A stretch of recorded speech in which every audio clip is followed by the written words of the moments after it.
তিনিচুকীয়াৰ ঢলা হাতীঘুলিত ব্যাপক খহনীয়া মহাবাহু ব্ৰহ্মপুত্ৰৰ খহনীয়াই ভাবুকিৰ সৃষ্টি কৰিছে অঞ্চলটোত খহনীয়া প্ৰতিৰোধৰ নামত সংঘটিত ব্যাপক দুৰ্নীতিৰ বাবে উচন হৈছে ঢলা হাতীঘুলিৰ শশবিঘা ভূমি কান্ধত ঢোল লৈ ফেচবুক পোষ্টৰ জৰিয়তে ৰাইজক সতৰ্ক কৰিলে খগেন বৰা নামৰ লোকজনে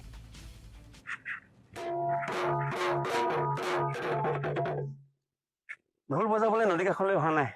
ঢোল বজাই এটাই অনুৰোধ কৰিছো ৰাইজ বুলি কওঁতে আমাৰ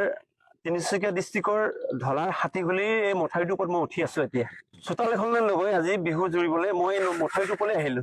কাৰণ এটাই যে বিহু সময়ত এইখিনি সময়ত আমাৰ অসমীয়া মানুহৰ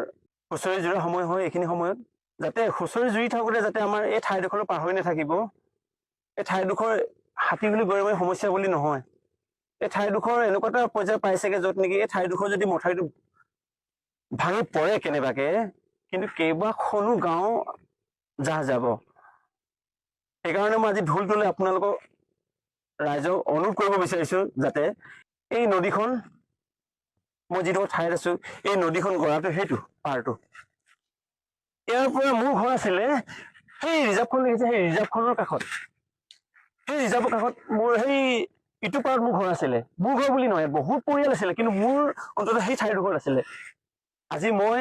বেলেগ এটা ঠাইত ঘৰ সাজিব লগা হ'ল যাতে এই তেনেকুৱা আৰু বেলেগৰ নহওক এই ঢোল কোবাই অন্ততঃ ৰাইজক এটাই অনুৰোধ কৰিছো যাতে এই ঠাইডোখৰলৈ এবাৰ সেই যাতে বুজ লওক কেনেকুৱা ধৰণে কাম হৈছে বস্তাৰ কাম হৈ আছে কিন্তু কেনেকুৱা ধৰণে কাম হৈছে কি হৈছে এবাৰ যে ইয়ালৈ আহি অন্ততঃ